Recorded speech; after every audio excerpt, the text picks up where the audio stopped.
harana pa. Sabay-sabay tayo magingay para sa R&B crooner, Daryl Ong, and OPM hitmaker, Renz Verano!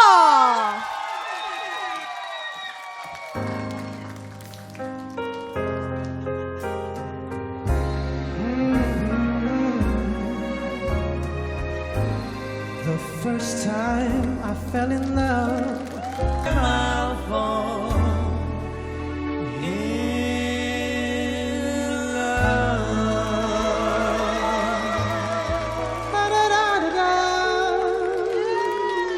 Grabe namang performance yun! Daryl Ong and Renz Verano! Grabe, nakakakilig yun. Ako. Super. Parang di ba isipin mo yun, Ate Lovely, pag sinabihan ka ng, there's only you and me, this is the last time I'll fall in love. Yun lang. yun Talaga na mararamdaman mo talaga yung in love. Yun na yun. Sana pag kinasal ako talaga in the future, makuha ko kayong dalawa, no? Aba, May discount, may discount, may discount. Basta kayang-kaya natin ang TF Oo, kailangan. pero ang hindi ko, ate, kaya lang hinahanap pa yung future husband. So, Mahanap. Kaya Maraming naman, salamat, Sir Daryl, Renz. Thank you so much po, Kuya Renz. Para kanina nyo ba inaalay ang kantang The Last Time?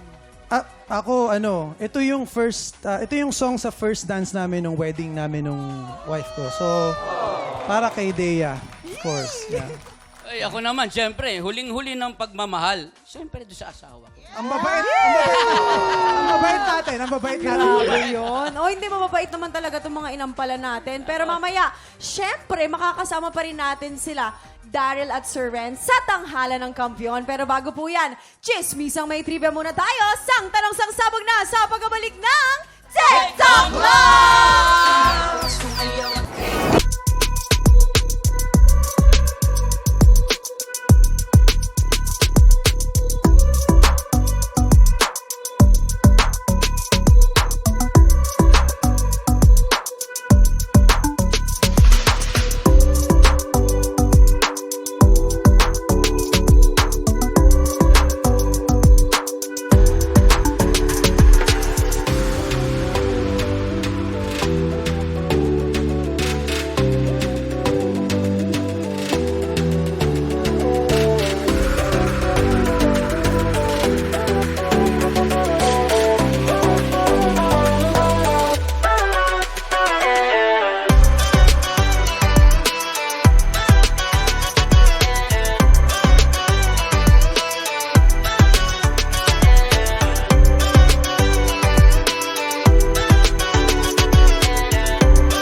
Tropa, pinanood mo hanggang sa dulo itong video na to? Very good ka! For more happy time, watch more TikTok Clock videos on our official social media pages and subscribe to GMA Network official YouTube channel.